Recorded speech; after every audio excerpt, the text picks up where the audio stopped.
चलिए चलते हैं आज हिस्ट्री की दुनिया में। और हिस्ट्री की दुनिया में मौर्य डायनेस्टी आपको पता होगा, बहुत ही बिगेस्ट डायनेस्टी के नाम से उसको जाना जाता था। और मौर्य डायनेस्टी, चंद्रगुप्त मौर्य, उसका एस्टैब्लिशमेंट किया था उन्होंने। और उनके जो पोते जी हैं, मतलब ग्रैंड सन की बारे में बात करने वाले हैं, अशोका। नाम ही काफ़ी है सबके लिए, है ना, अशोका। ये वो अशोका हैं जिनकी पाटलिपुत्रा से लेके अफगानिस्तान तक की इनकी सीमा जाती थी। ठीक है, तो ये अशोका के शिलालेख। अब समझते हैं शिलालेख क्या होता है। शिला का मतलब पत्थर और लेख का मतलब लिखना। जब अशोका कोई कंट्री को, कोई बड़े से डायनेस्टी को जीता करते थे तो वहाँ पे वो लिखा करते थे, लिख देते थे कि भैया अशोका ने इतने दिन, इतने टाइम पे, इतने सेनाओं के साथ यहाँ पे अटैक किया था, इतना जीत गए थे। तो अशोक ने बहुत सारे शिलालेख लिखे हैं। तो बड़ा ही कंफ्यूजन होता है भैया कि शिलालेख लिखा कितना है ना, याद कैसे किया जाए, क्योंकि कंपिटिटिव एग्जाम्स और स्कूल एग्जाम्स में तो अशोक के शिलालेख के बारे में दिया जाता है ना। सो अशोक के शिलालेखों की प्राप्ति स्थल, मतलब हमें कहाँ से प्राप्त हुए हैं, उनके बारे में बात किया जाएगा आज। सबसे पहली बात, मुझे बचपन में एक प्रॉब्लम थी। प्रॉब्लम ये थी, बड़ा ही नींद आता था भाई साहब, मुझे बहुत नींद आता था। और मैं जब भी क्लास से, स्कूल से जब भी आता था तो अकॉर्डिंग टू 4-5 o'clock स्कूल की छुट्टी होती थी हमारी, और मैं आके सो जाता था।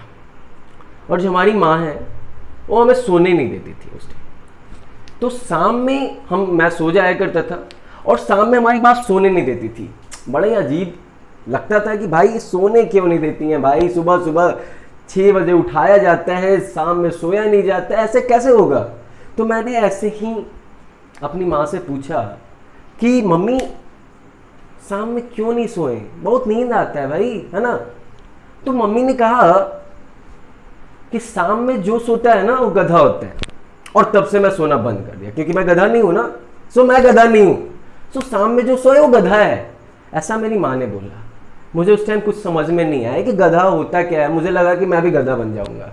ठीक है, तो बाद में अशोका के बारे में जब मैं पढ़ रहा था, तब मैंने समझा कि वो जो माँ ने बताया था ना, वो तो भाई ट्रिक था, है ना। शाम में जो सोए वो गधा, है ना, वो एक ट्रिक था। उन्होंने मुझे बात में वो ट्रिक समझा दिया। आइए आज हम लोग चलते हैं ट्रिक पे, और शाम में जो सोए वो गधा कैसे होते हैं वो आज हम लोग समझते हैं। सा से हमने बनाया है साहबजगढ़ी, जो कि पाकिस्तान में आता है, क्योंकि उनका डायनेस्टी जो था वो पूरे के पूरे अफगानिस्तान तक फैला हुआ था। म से आता है मानसहरा, जो कि भैया ये भी पाकिस्तान में ही आता है। पाकिस्तान में जो 2 शिलालेख हैं अभी तक हमें मिले हुए हैं। को से हमने बनाया कालसी, जो कि उत्तराखंड, जिसे हम लोग UK of our country, Uttarakhand, है ना, उत्तराखंड जो कि भारत में है। और सोए में सो आता है। से हमने बनाया सोपरा कहां पे है, महाराष्ट्र, जो कि भारत में ही है। के बाद ए फॉर आता है एरगुड़ी कहां पे है भाई, आंध्र प्रदेश में। आंध्र प्रदेश कहां है, इंडिया में, आपको पता ही होगा। और शाम को सोए वो गधा, है ना। गधा कौन है, ग फॉर गिरनार। और गिरनार कहां पे है भाई, तो राजस्थान और इंडिया में है। और गधा से बनाया हमने धौली। धा से क्या बनाया, धौली कहां पे है, ओडिशा में ये धौली आता है। और ये भी आपके भारत, इंडिया में आता है।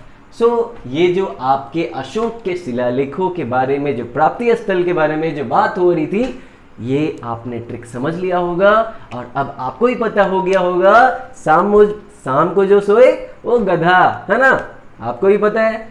अब ये ट्रिक आपके लिए ज़्यादा इजी हो चुका होगा आई थिंक। और अगर ये ट्रिक आपको इजी हो चुका तो आपको बस एक छोटी सी बात बतानी है। आज का क्वेश्चन है कि आपको बताना है कि अशोक जी जो थे, अशोका कितने वर्ष की आयु में, है ना, किंग बनाया गया था अशोका को। बस इतना छोटा सा क्वेश्चन है। जस्ट जल्दी से आप लोग कमेंट सेक्शन में कमेंट करना स्टार्ट करेंगे। मैं हर किसी का कमेंट देखने के लिए बैठा हूं, आपकी जवाबों के लिए मैं वेट कर रहा हूं। शाम में जो सोए वो गधा। थैंक यू एंड जय हिंद।